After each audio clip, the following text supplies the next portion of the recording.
Joe mentioned he thought this is probably the most complete win of the year. Do you agree with that? It was well played all around, I think, for the most part.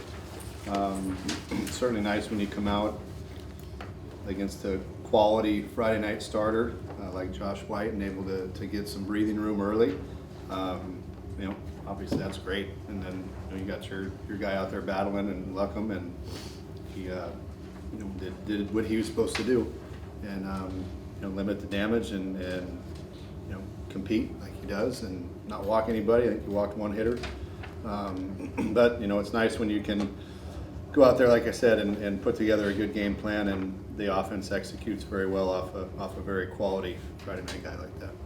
Coach, how proud can you be of your sophomores, both from the hitting side and the pitching side with the relievers that came in, of what they were able to do tonight? Just really, not just for those sophomores, just how proud are you of those guys? Regardless of what year they are, yeah. I mean, when they come in and do their job and do what they're supposed to do, that they've prepared for and execute it, and it's a good feeling. It's certainly better than the alternative. So, I'm proud of the way our guys battled, all year long so far. Even the games we've come up short, the guys are playing hard till the end, which is great. So it's nice. I'm happy to see them feel good about it and come out on the winning end and play a complete game, and a lot of guys contributed tonight, so that was important too. Coach, it was kind of a heartbreaker obviously on Tuesday. What were your biggest points of emphasis to the guys in practice, and do you feel like they were executed tonight? Again, we're trying to make some adjustments on the offensive standpoint. Just trying to make sure we can find ways to cut down on strikeouts and put the ball in play with 2 strikes. Try to continue to stay aggressive up the middle and not try to do too much. And I think the innings that we put together, crooked numbers, it's guys really not trying to do too much and taking their walks and putting together good at bats and passing the baton to the next guy versus trying to be the hero and hitting a home run every time up. It's those are good quality at bats when we're able to do that and raise pitch counts and make the other guy work a little bit more so, and kind of getting rid of the free swinging approach to where we're trying to hit home runs every time. It's not sustainable. We have to be able to put together good at bats and continue to put together innings and manufacture runs. So I think that's kind of been an emphasis as of late. The other side of the ball, obviously, don't beat yourself. We walked a lot of guys on Tuesday, and that's not a recipe for winning. So. And a follow-up to that, with really reliable and pitching like Luckham had tonight, do you feel like the guys are able to be a little bit more relaxed coming to the plate, or kind of more relaxed in their game at all? Well, I think it's human nature to try and press when we try not to segregate offense, defense, pitching position players. We're one team.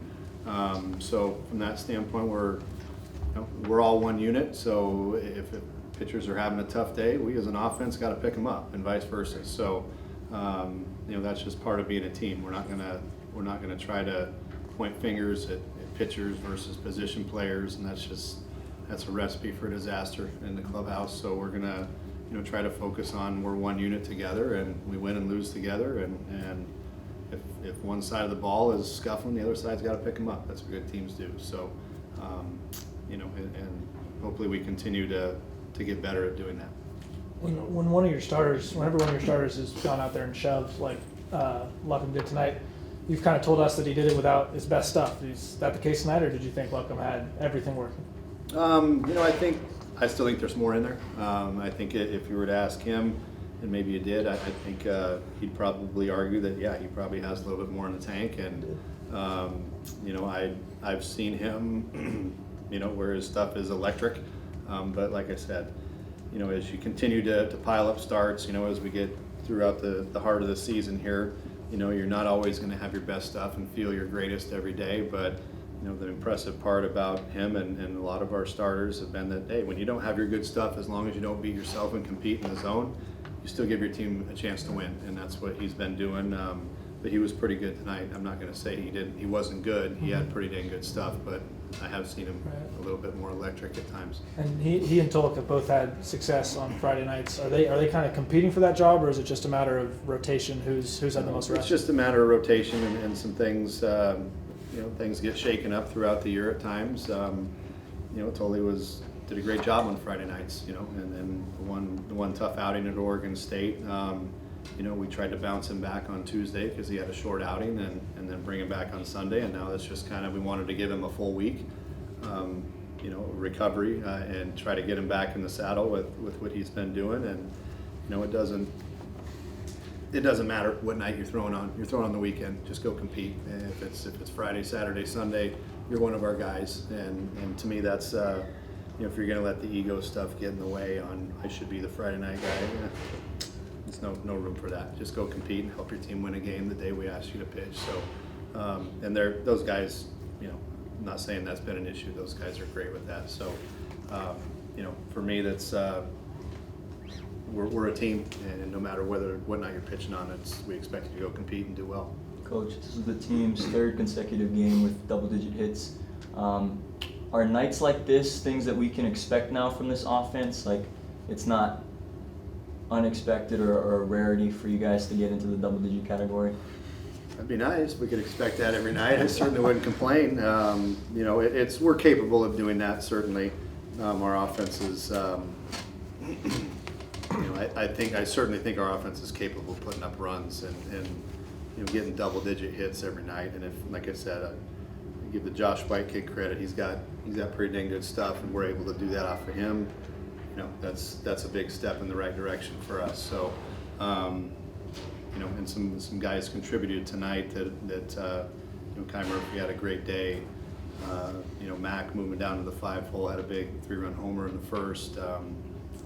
Guys are contributing up and down the lineup. Alex Champagne, even though he didn't get hits, still is having at bats where it's helping our team, getting on base and walking and doing those type of things. So, it's when you start trying to put together more team offensive minded stuff and putting together good at bats, it's amazing. The hits kind of start piling up. So, it's great if we can continue to do that.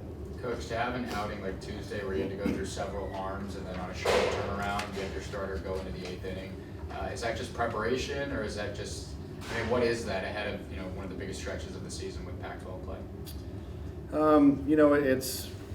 It's huge that Luck can step up and give us some length like that. So, we got some guys that have some tired arms that we've been running out there quite a bit. And so when we can give them a breather, an extra day's rest, and can make them sharper, the following day if we need them, that's huge that starters are able to do that.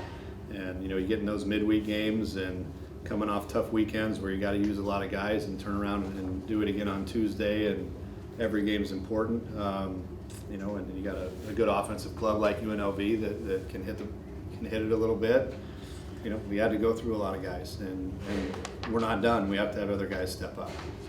Tomorrow we're going to be without Tyler Meyer tomorrow, so we're going to have guys step up tomorrow as well. So who that's going to be, we're still deciding that, but at the end of the day, we're going to have other guys step up. Lampy kind of alluded to the Tyler Meyer being out tomorrow. Is there a prognosis with him yet? Is he just a little stiffness in his shoulder, and it's something that Tyler's valuable piece to our puzzle, and we can't afford to send him out there when he's feeling a little impingement, I guess, or it's nothing major. It's just something that we want to be cautious about because we're going to need him the second half of the year to be healthy. Better to be safe than sorry with him. I think he wants to pitch this weekend, but at the end of the day, it's probably the smart move to back him off. He's been a workhorse for us, so the last thing we want to do is push him and have him something more serious come about it than needs to be. So if we just back off for a few days and let him get healthy, then hopefully he'll be ready to go, possibly Tuesday or next weekend at the latest.